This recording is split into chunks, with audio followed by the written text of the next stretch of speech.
Hi everyone. Welcome to this session on airport revenue generation and how to develop successful strategies to increase non-aeronautical revenue.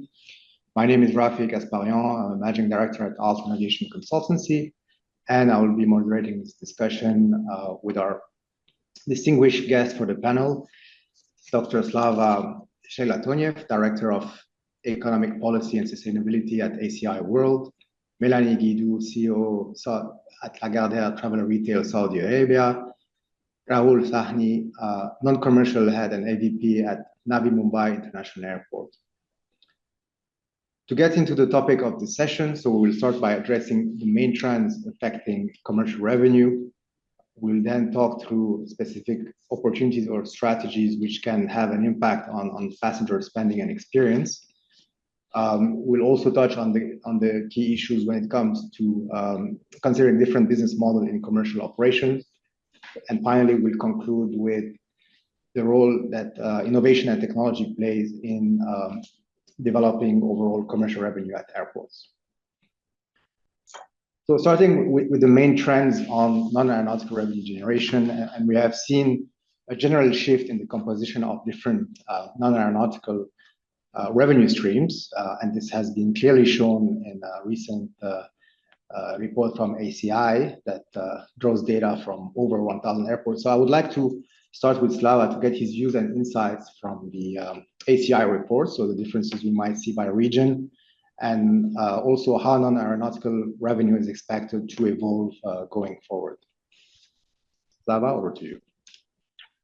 So just one point I might add to my role that Rafi already mentioned that might be relevant to the topic of today's webinar. So that I, despite the fact that I'm overseeing economic policy at the Center of Excellence, Airports as Businesses, ACI World, I also have the privilege of serving as a secretary of World Economic Standing Committee and its subcommittee ANARA. ANARA stands for Airport Non-Aeronautical Revenues and Activities, and this is a unique global platform comprising almost 50 top global leaders representing airports and world business partners working together to develop innovative revenue streams and non-aeronautical strategies. And I'm more than happy to set some sort of the scene and share the latest insights from the flagship ACI World products such as ACI World Airport Traffic Report and ACI World Economics Report. So as we all know, the passengers are main drivers for non-aeronautical revenues. And first, let's take a look at the latest global airport traffic figures. So we can see that Q1 2025 continued the positive strong growth trajectory compared to Q1 2024 and Q1 2023 with an increase of 4% and 17% respectively, and also surpasses pre-pandemic COVID-19 levels. Importantly, even though non-aeronautical revenues are heavily dependent on passenger traffic volumes, traffic recovery does not necessarily equate to recovery in airport revenues. So in 2023, when passenger traffic remained only 5% below pre-pandemic levels, total airport revenues, aeronautical revenues, and non-aeronautical revenues lagged by 11, 14, and 17% respectively. The ACI World Global Midterm Airport Revenue Forecast suggests that although global passenger traffic recovered in 2024, the recovery of non-aeronautical revenue is projected for only 2026, and this allows us to conclude that the airport industry financial recovery to pre-pandemic levels has yet to occur. And to generate airport revenues, aeronautical and non-aeronautical revenues are becoming the key and main sources for this. So in 2023, aeronautical revenues remain the major and the largest source of total airport revenues of airports globally, accounting for 54%. Meanwhile, non-aeronautical revenues played a vital role in financial sustainability of airports, contributing to 37% of total airport revenues.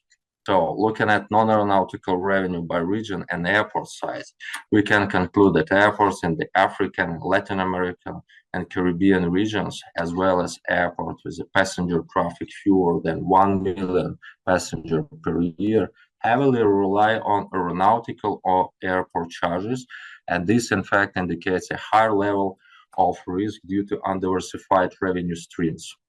Meanwhile, airports in the Middle East and Asia-Pacific regions, as well as airports with passenger traffic from 15 million passengers to 25 million passengers, reported the highest share of non-aeronautical revenues at 47, 44, and 39% respectively, reflecting a more balanced and less risky revenue portfolio. And now let's review the non-aeronautical revenue structure and compare the pre-pandemic global distribution on non-aeronautical revenues to 2023.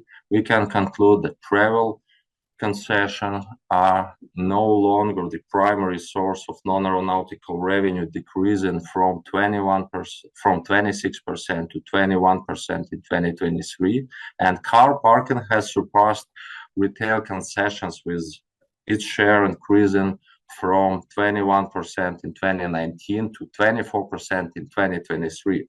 However, this situation is mainly influenced by North America, while in other jurisdictions, retail remains the primary source of non-aeronautical revenues.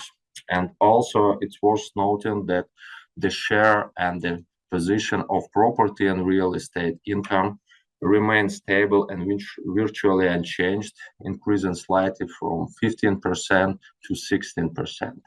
So now let's turn our focus to the Asia Pacific and Middle East regions. And while retail remained the major source of non-aeronautical revenue, their share has significantly decreased from 44% in 2019 to 35% in 2023. Meanwhile, revenues from property and real estate have increased their share from 23 to 30%.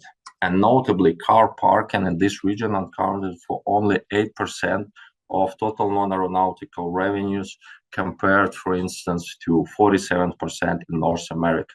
So, and to conclude this session, let's look at the key megatrends in airport non-aeronautical activities. So, based on a comprehensive analysis of global trends and travel surveys, we can state that customer centricity is a key of non-aeronautical revenues. And additionally, we identify the following 4 key megatrends or opportunities in airports revenues, such as commercial digitalization, hybrid formats, so-called integrated travel retail, while global travel retailers capture food and beverage segments. Then we have entertainment, as passengers nowadays they seek opportunities to enhance their travel experience, and they are ready to spend more time and, importantly, more money at airports.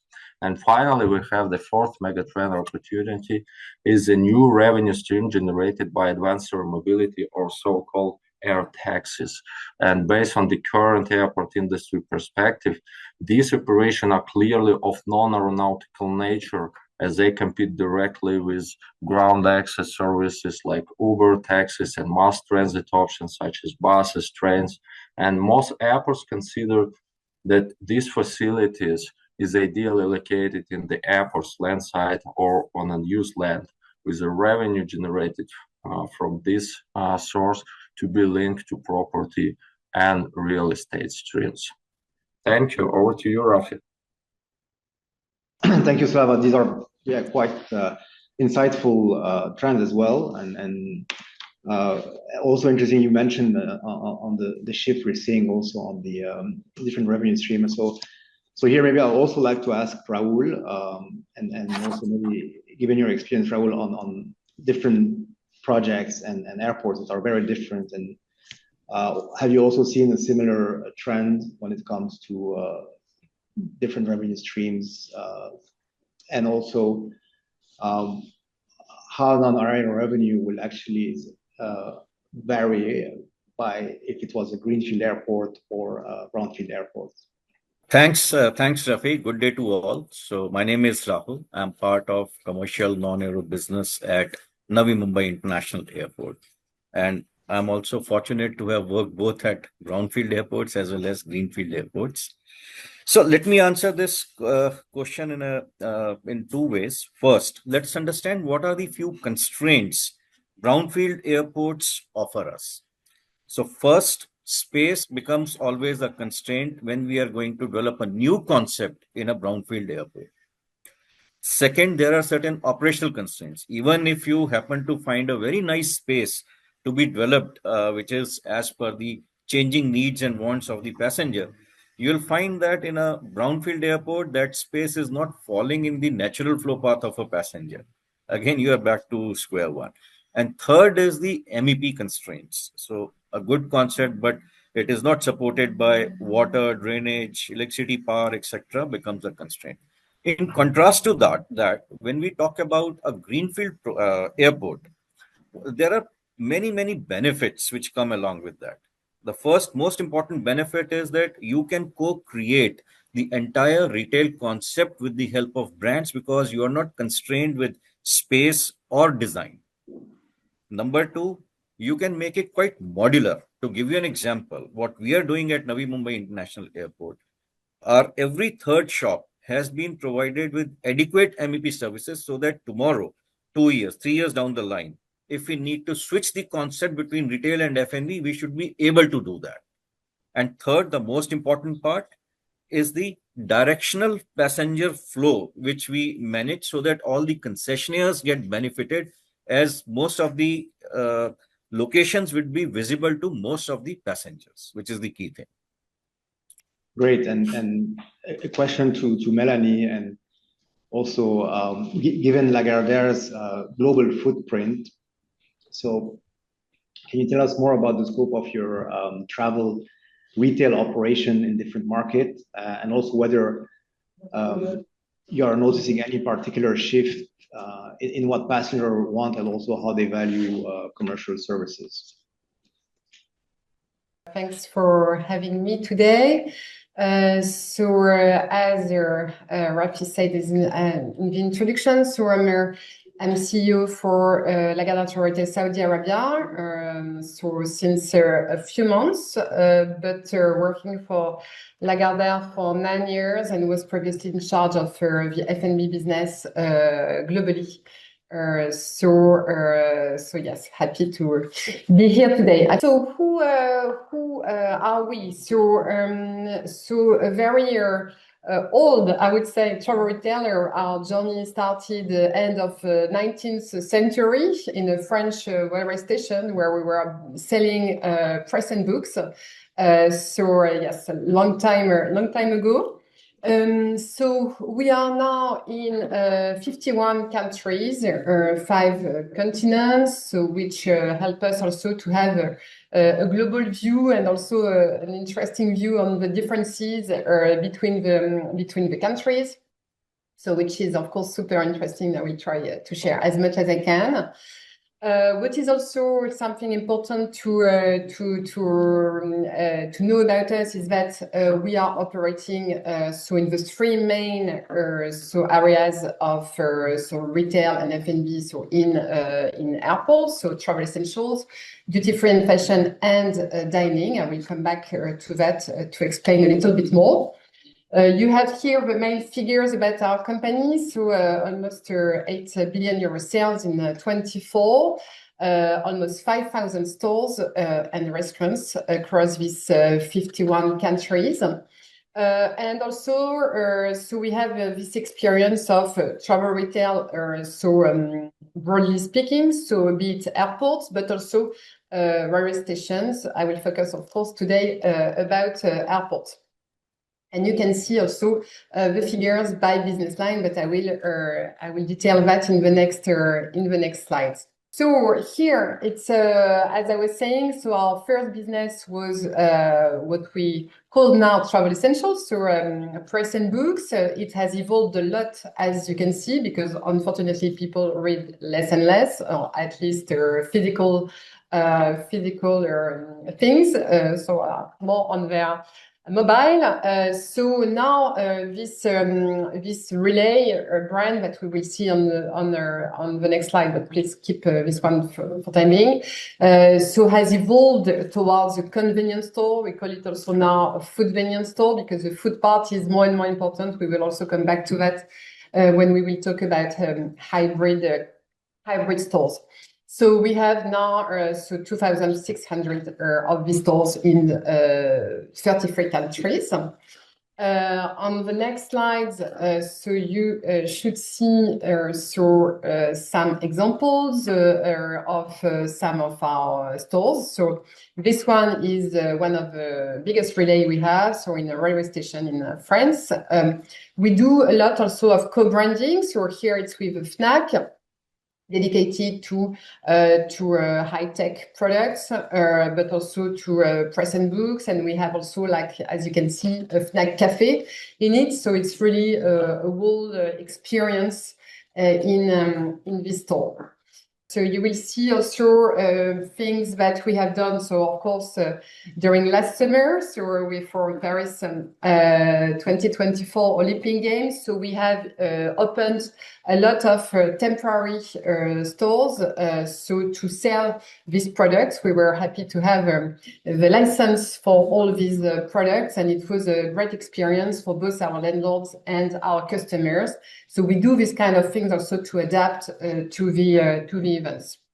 Here it's a store we have in Singapore, Changi Airport. So with this brand Discover, that we decline depending on the countries.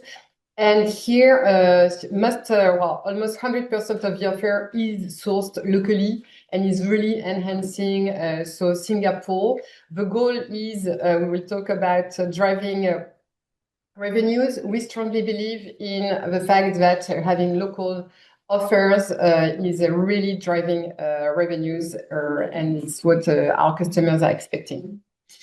Also, duty-free fashion, you know, this activity by heart and maybe more than travel essentials. So we are one of the leaders in this activity, 30 countries. So here you can see a nice picture of, French airport, Marseille. So also very well localized with this market enhancing Provence, south of France. A more local picture. So it's one of the stores we are operating in Abu Dhabi. So we are a few operators on duty free, but this one is one of our stores with the global identity of the airport. You will see European examples. So Rome, Fiumicino, one of our latest store. Also we opened in Italy. So here again, having some nice recall about Roma, and of course this fabulous movie Vacanze Romane. The last business line, and of course my favorite one, because I took care of it for a few years, so dining. So it's the latest strategic business line that has been identified by Lagardère, so 10 years ago. So we have this strong experience now of operating the 3 business line. So which is really something that differentiates ourselves from the competition. So meaning the experience. Recently, we have been followed by Avolta. Because thanks to this acquisition of HMS Autogrill, and so Dufry has been able to propose also this full panel of activities, businesses to the landlords.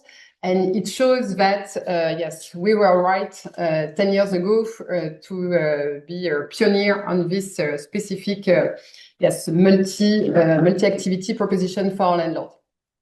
F&B now, even if it was the latest activity, 1.7 billion euros, and in 30 countries and 150 airports. And we will have some example also of what we do in Saudi. But the next slide show a picture of Natu, but Hamburg airport. So Natu is our offer dedicated to sustainable offer. So from all aspects, of the concept, so from the construction to the food offer. On the next one, you have a picture of Saudi Arabia, so Riyadh Airport. So one of the kiosks we have open within a big food hall of 700 square meters in Terminal 4 in Riyadh. So here it's about Pan-Asian food, mocktail bar. So we are trying to create a lively experience for our customers. On the next slide, and because Rafi, yes, you were asking what changes we have seen also over the past years in terms of customers' expectations, and here I can only agree about what Slava was mentioning. So we have done also a survey 2 years ago now. With landlords, with brands. And on this specific result, you can see, so among the top consumer trends, and I think we can find, if everything goes well, most of the trends you mentioned. So we asked the brands and landlords what they want to focus on as the major trends identified by customers. And the number one was really experience and retailtainment. So the two elements. So really airports and brands, they want to focus on that. So I hope Raoul is also something you can agree on. And it's really a big focus for us today. So how do we express that, for example, in Saudi Arabia? So it will be an example of what we have opened in Riyadh Airport, Terminal 4. So with this oud sensorium, you all know that oud is a key thing in Middle East and especially in Saudi. So in terms of perfume, and so here on this specific area, so you have the opportunity to have this experience of oud, and with different kind of ouds that are accessible for customers, yes, to be able to be a little bit more expert and to choose the perfect perfume they like. So some other example of localization, because really it's at the heart of our concept. So I put here a few examples. So in duty free, so it can be also in the design of our stores. So here you can see this nice local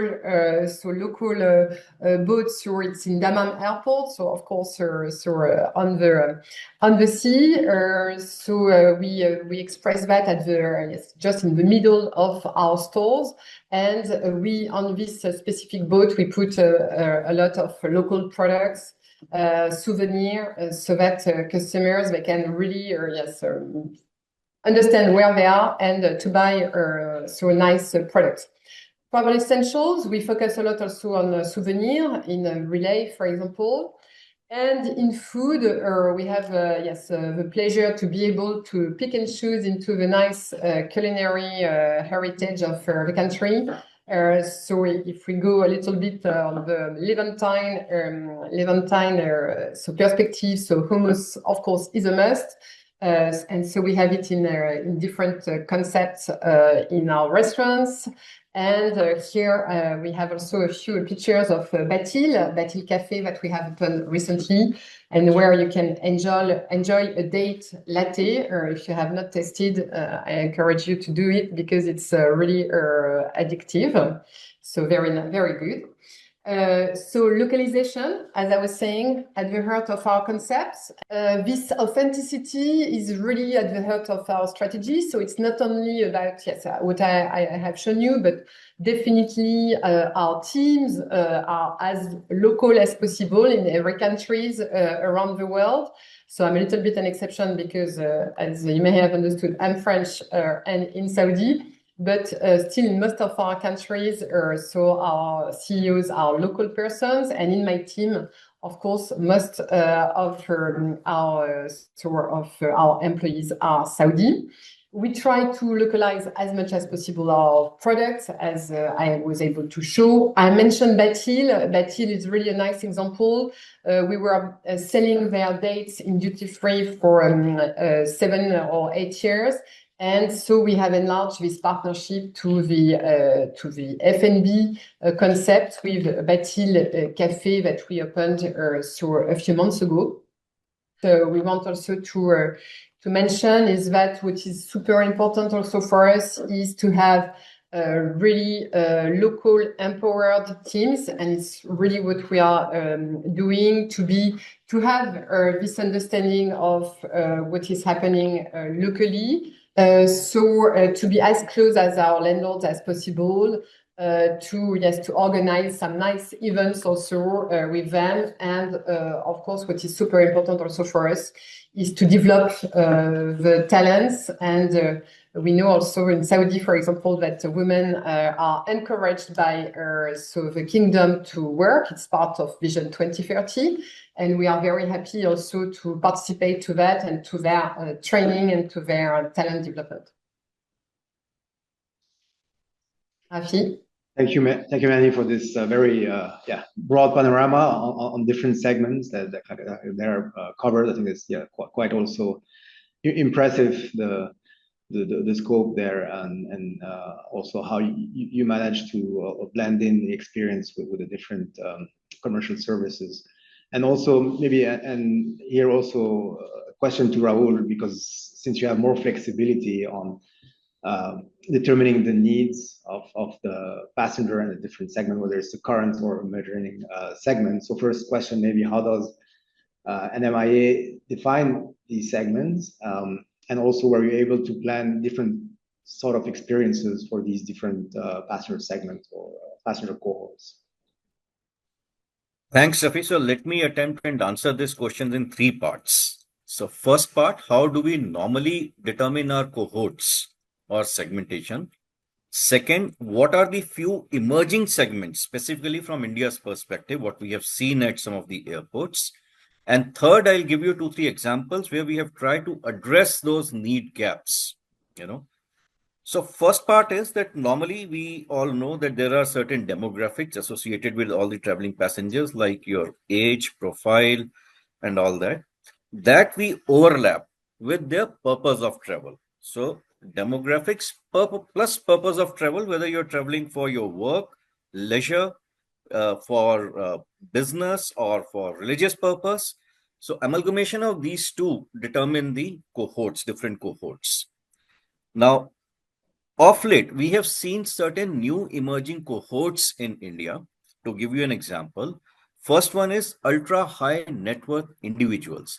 These are CXOs of the unicorns, and we all know the Indian story, how they are, churning out unicorns. So they have totally different needs. Second important cohort or emerging cohort, what we have seen is people who come for, or these are international travelers who come for medical treatment. We call it medical tourism cohorts belonging to this particular segment. And third, which has emerged post-COVID, is workation professionals. Now, these are those professionals who have liberty to work from home.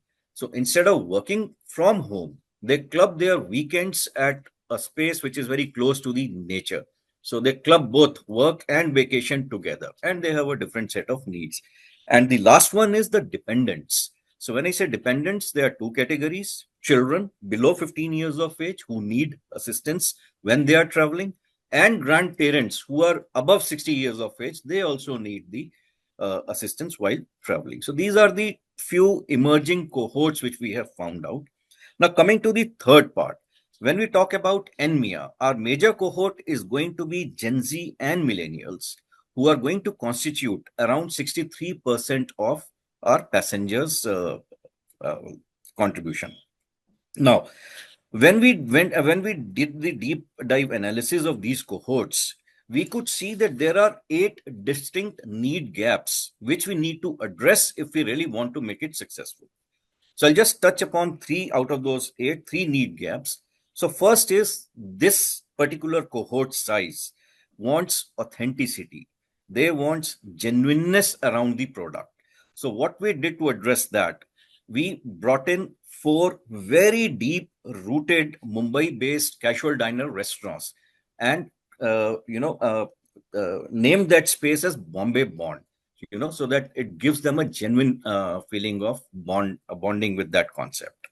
Second is, since they are millennials, Gen Zs, they want a very seamless, efficient pass through and accessibility on the fingertip. They are very well versed with the technology, playing around with mobile phone and all that. So for that, we have developed a digital wayfinding solutions. We have developed our own app, which will house all the different line of businesses. So you can pre-order, you can get delivery at home, you can book your excess baggage, and so on and so forth. The third need gap which arose, which we found, was they want to have an immersive experience. They want to have an emotional connect. They want to take back something which, is memorable. So for that, we created a zone which is called an experiential zone. Now, an experiential zone has a lot of immersive experience in terms of digital, audio, video, and interactive sessions.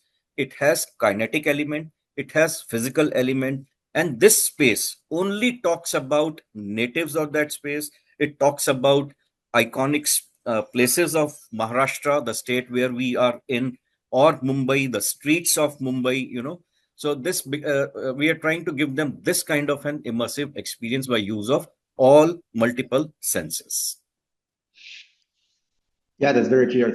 Thank you, Rahul. And then also maybe to go back to Melanie's point and in the presentation, also curious also to get more information on how the you managed to grow specifically the F&B vertical as your CEO at Lagardère, the food services, prior to your current role. So how did you really develop and manage to optimize the results there in that vertical, and also now in Saudi Arabia, how do you actually balance your focus between development of say duty-free retail versus dining experience to actually boost the overall commercial sales?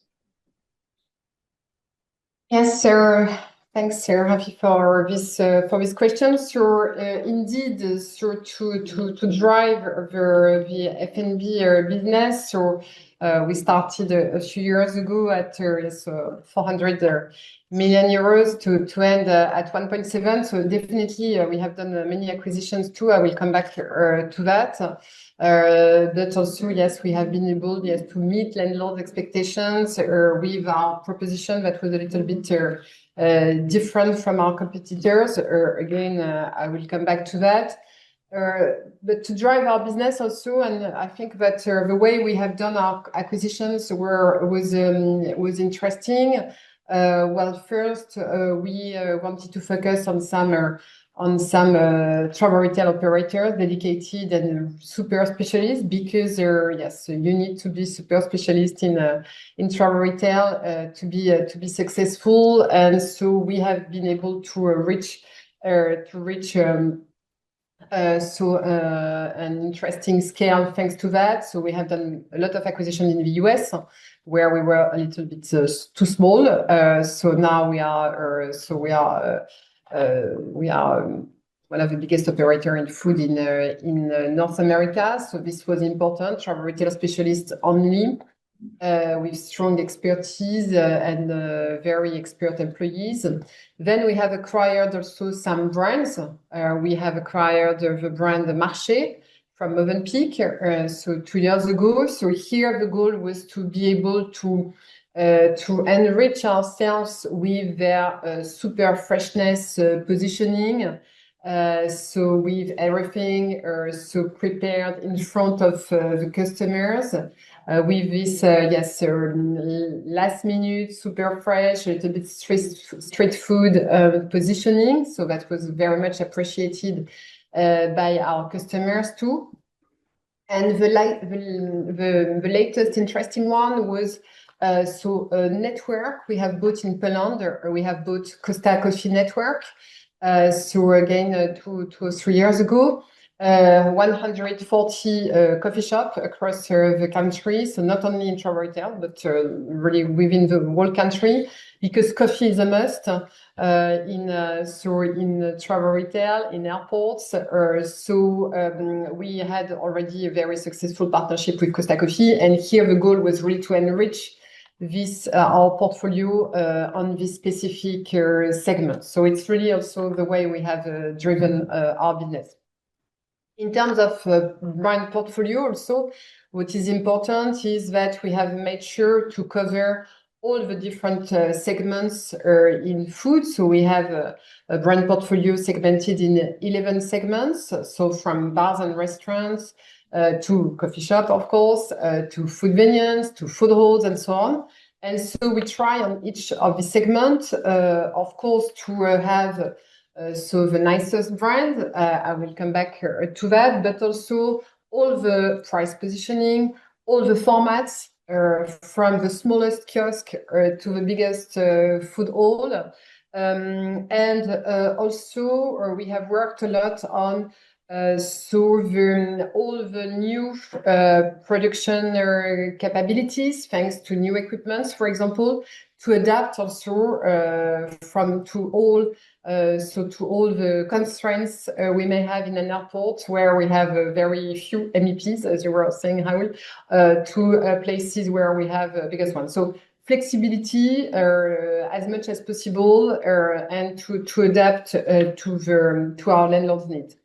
When it comes to the brands, and I think here it's one of our specificity compared to our competitors, is that we have, of course, as them, a very big brand portfolio. So we have, more than 200 brands in our brand portfolio.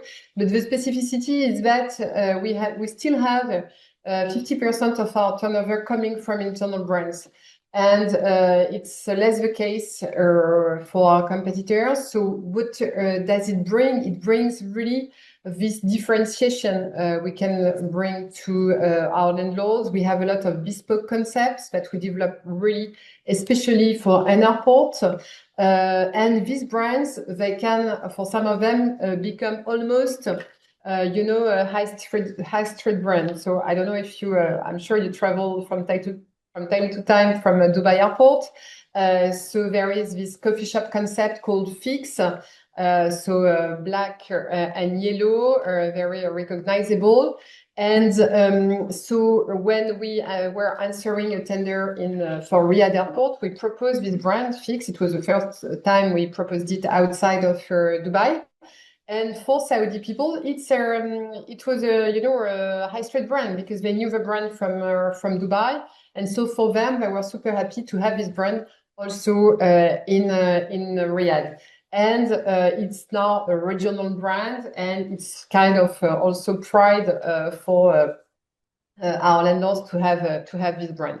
We are also more internal and regional now, and we are also bringing some exclusivity. So we have a partnership with Elan London, for example. The most Instagrammable brand, very pink and with flowers. And so we opened the first one in an airport, in Riyadh a few months ago.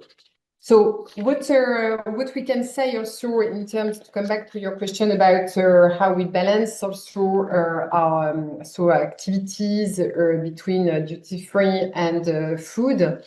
I remember a few years ago when we were talking about the differentiation and the way our different businesses could work together between duty free, travel essentials, and food.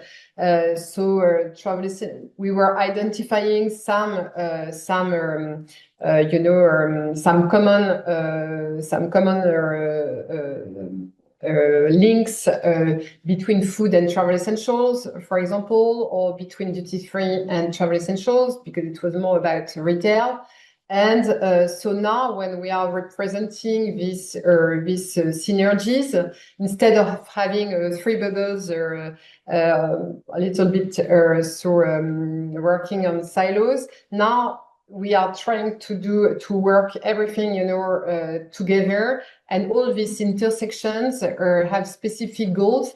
And what is super important is to be able to bring as much as possible this efficiency brought by retail, and to have a little bit everything under the same roof, but also this experience. And being able to bring food experience, a bar in a duty free, is definitely creating a different experience from a 100% retail space. So this is also what we are doing these days, and what we are doing also so in Saudi, for example, is to partner with our landlords as much as possible before the projects, to bring also our expertise, so the expertise we have across the world, to make sure that we can share some benchmark, for example, about the space allocation from a business line to another. So how many square meters to allocate to duty free, how many restaurants we should have, the sizes, to exactly what you were saying, Raoul, again, regarding the MEPs. Sometimes it's my nightmare. So to have the proper ones defined in advance, and to integrate retail and dining from the start, because sometimes it's done at the end. By the way, we are going to put a restaurant there, and so it cannot work from any perspective. It can work. So we are doing a lot also to partner as much as possible in advance, to make sure that yes, we are as efficient as possible, and that we are able to drive the revenues on all these different businesses.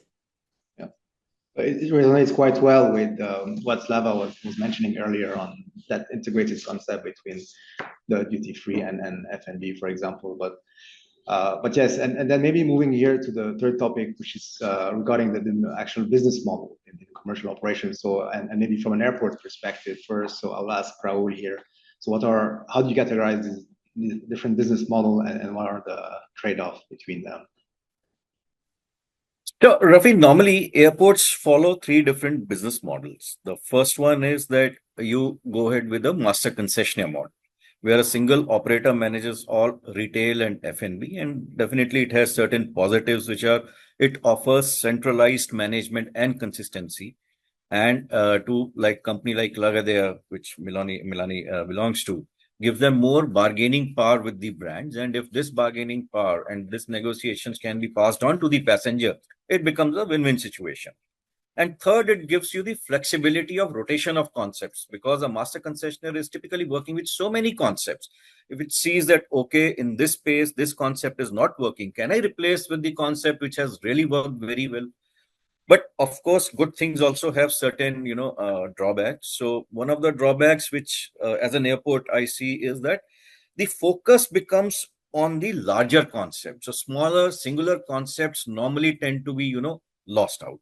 And second is, in some cases, exclusivity gets compromised, because you have given it to the master concessionaire. That particular exclusive brand, a very local niche brand, may not like to come in a master concession format. So airport tends to lose that kind of flexibility. Second business model, which typically smaller airports adopt, is the direct concession model. So they, deal directly with all the retailers, F&B operators, but it is really cumbersome. It is really, operationally also it becomes very inefficient. But smaller airports normally tend to adopt for that. Third, which is nowadays most prevalent, especially in this part of the world, is the joint venture model, where airports, together with the large concessionaires who are experts in their domain, so a retail expert and F&B expert, so airports tend to form a joint venture with them. It becomes a win-win situation. It also, the airport shares both the risk as well as the rewards. So it also gives more confidence to the retailer, because airport also has skin in the game. And then another advantage is that you can together do a very deep kind of a customization for each and every product, because airport is also involved. And lastly, it helps airports to shift from a typical landlord kind of an attitude to a partnership kind of an attitude. So this is nowadays most prevalent in this part of the world, at least. Back to you. Yes, thank you, Raul. And also Slava and Melanie, also great to have your comments or your position on these different business model, and if you see any emerging practices in that regard. All right, thank you, Rafi. If I may start. So, first of all, thank you, Rahul, for such a comprehensive overview of existing business models. So, and this topic indeed one of the key focus area for us at ACI World, and as well as for many other industry stakeholders. However, I just want to emphasize that we at ACI World maintain a neutral position regarding the business model between airport operators and commercial concessionaires.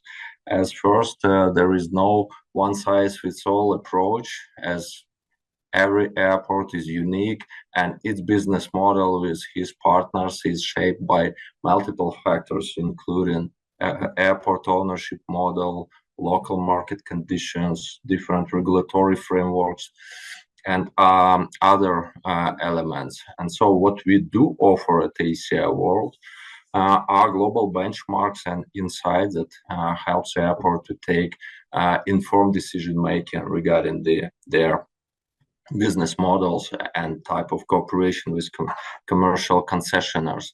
And we have on this topic released series of publication, including one dedicated white paper on business models between airport operators and concession agreements.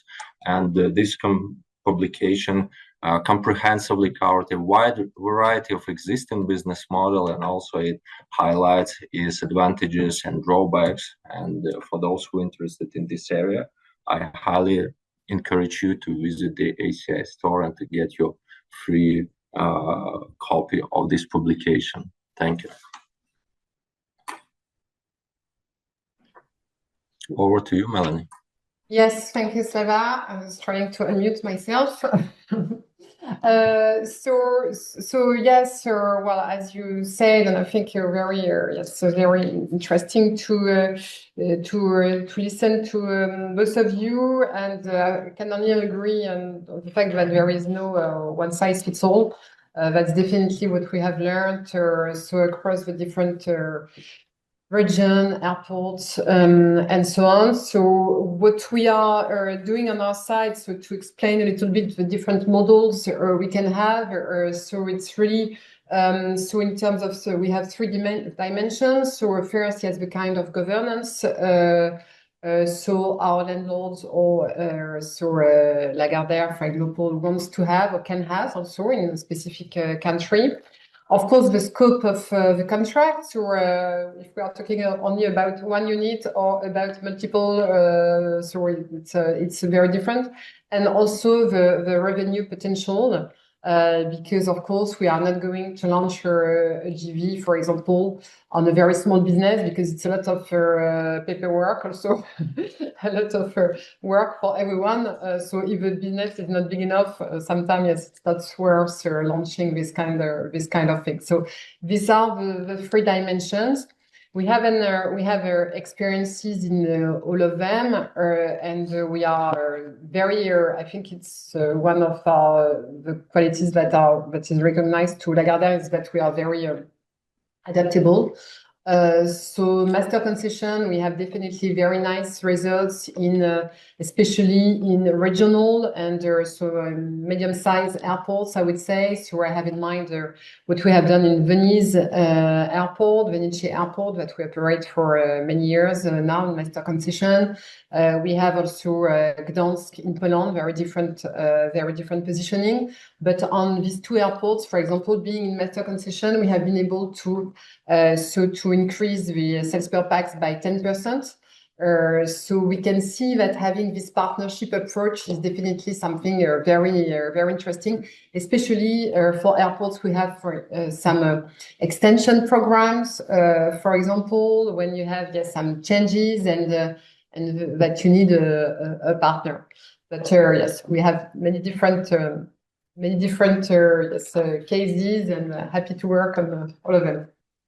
Thank you, Melanie, and also great examples here. So moving to our last topic here on innovation and technology and how this is transforming some of the commercial activities. So maybe I guess Slava, you mentioned first that, and you actually emphasize customer centricity as a key driver to develop commercial revenue at the airport. So maybe curious to hear more about that and what you think are the most, say, promising avenues that goes beyond the conventional, brick and mortar retail or car parking.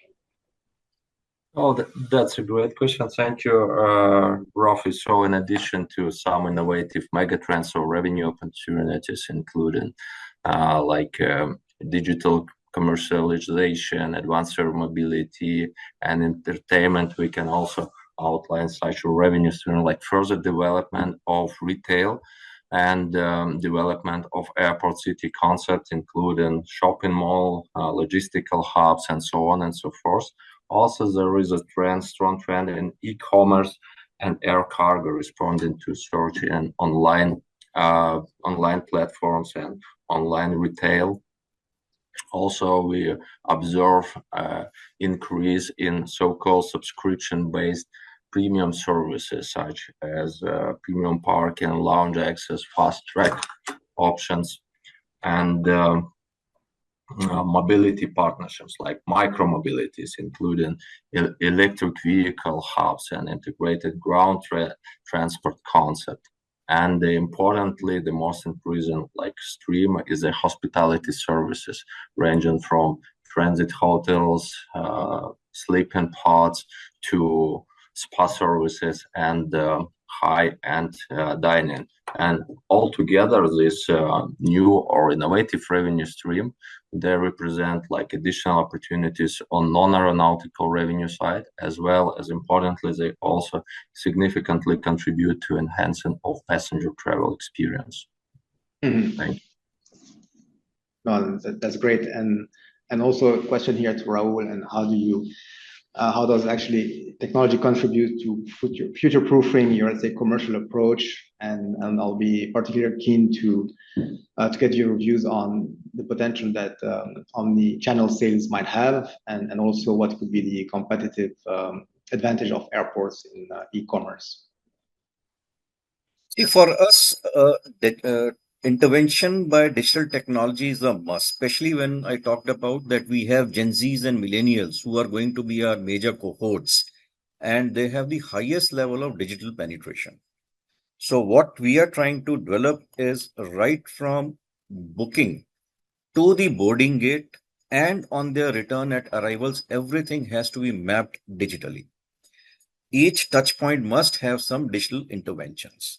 Broadly, we have divided technology into 3 areas where we can enhance. The first area is enhancement in efficiency.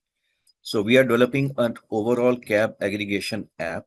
So you don't have to fiddle between different apps of different app-based cabs or prepaid cabs.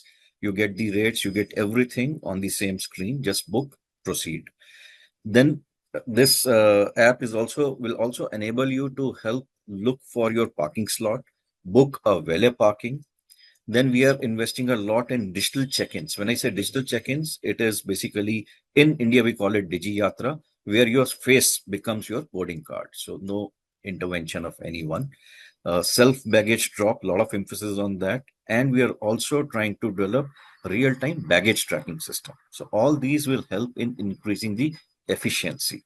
Second bucket is how do we increase the experience? So for experience, we are trying to develop an air-enabled indoor navigation with multilingual guides so that people feel comfortable within the airport. Lounge check-ins, which today we have seen becomes a lot of hassle, especially for the loyalty card owners. So you can do your check-in or book your space in the lounge through this app. A lot of personalization in retail and F&B we can do. A lot of tailored promotions we intend to float, and virtual try-ons for our retail. All these will help us enhancing the experience. The third bucket we are looking at with this technology to help us with would be the convenience part. So imagine one app where all the line of businesses are mentioned. So you sit there, order whatever you want. Same app will also help you for digital payments, contactless payments. Then you can order at your convenience from your home when you are boarding the cab, pick up at the airport once you reach. Also, the lost and found will also be enabled in this app. So for us, digital interventions, it allows and enables the airport like us to build a lot of data-driven strategies, which enable omni-channel retail. And it also helps us in tailoring the experiences for each individual cohorts I touched upon in the beginning, which ultimately will lead to a lot of satisfaction for the passengers and help us increase our revenues. Back to you, Rafi. Thank you. So it sounds like you also optimize it around the core passenger process, so that is quite interesting. And from a retailer perspective, so Melanie, back to you. Maybe what are the initiatives that, in your opinion, you think have worked for you in the past, and then the ones that though might have looked good could have, let's say, failed or not materialized yet?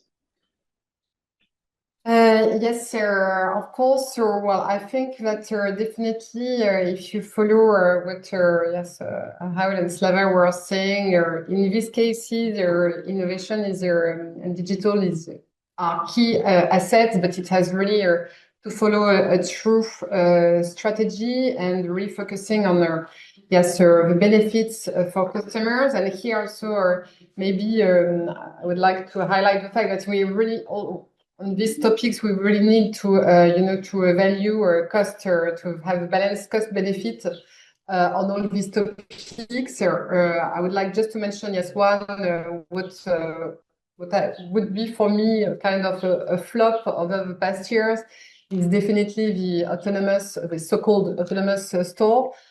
So with, like Amazon Go, especially in the US, it was super trendy a few years ago. All our landlords, they wanted their autonomous store. And to be honest, the advantages for customers were quite limited. When you go in a relay, the offer is larger and the service is super fast. When you go with this in this autonomous store, you are struggling at the entrance, at the exit to pay and so on sometimes. So I would say that it's not my favorite one, the autonomous store. The one I would highlight is something that we are testing. So with Costa Coffee, I mentioned them as a big partner. They have worked a lot on autonomous machine with so much innovation in it. They are able to do millions of recipes, different recipes with always the same consistency. We know that in some countries they're having a super good barista is more and more difficult, and definitely bringing this kind of innovations to me is a must within the next countries. So to bring value to the customers and to answer to some market challenges when it comes to staff, for example. No, that's great. And then maybe a last question here. Just conscious of time, so maybe a last question here to conclude on this topic and focusing maybe just on the data integration and partnership aspects. So maybe a question to Slava, given the different research. So have you seen some successful cases where airlines, brands, and airports have collaborated to drive retail sales? Thank you for this question, Rafi. Well, for us, this is an absolutely fascinating area, and there is definitely room for improvement and significant potential to unlock within the whole aviation ecosystem. So unfortunately, we can state that there are not as many strong examples where airports, airlines, and other retailers or stakeholders cooperates transparently and strategically and consistently, but some successful cases do exist. And for example, there was a very interesting project and collaboration between Budapest Airport, Wizz Air, and Heinemann, and where they piloted some promotional campaign, and they were like offering exclusive retail value proposition for passengers.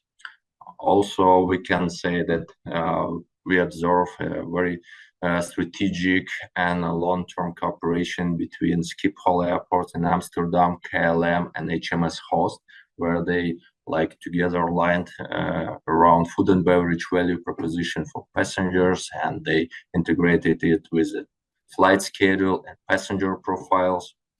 Additionally, we can mention that there is an example in Germany where Frankfurt Airport, they cooperate with Lufthansa Airport and Omneva, and they launched an innovation and shared digital marketplace for retail and service pre-orders, and they integrated airport and airline data. Additionally, there is several ongoing projects between Turkish Airlines and Istanbul airports, where they explore multiple data-driven collaboration with duty-free operations, in order to better target various passenger segments. So these are all absolutely excellent examples. However, the reality is that the aviation ecosystems, unfortunately, still lacks transparency and alignment within the aviation ecosystem. And in fact, this represents a massive opportunity for all the aviation industry stakeholders. And our call for action is clear. So airports, airlines, retailers must collaborate more strategically and transparently, because we have much more in common, and we should center all our efforts around the needs of passengers and community that we serve. And in doing so, we believe that everyone wins and everyone benefits. Thank you. Oh, perfect. Thank you, Slava. That's great. So yes, so thank you all for joining us today. Special thanks for our speakers. I hope you find this interesting and valuable. So thank you all, and good day.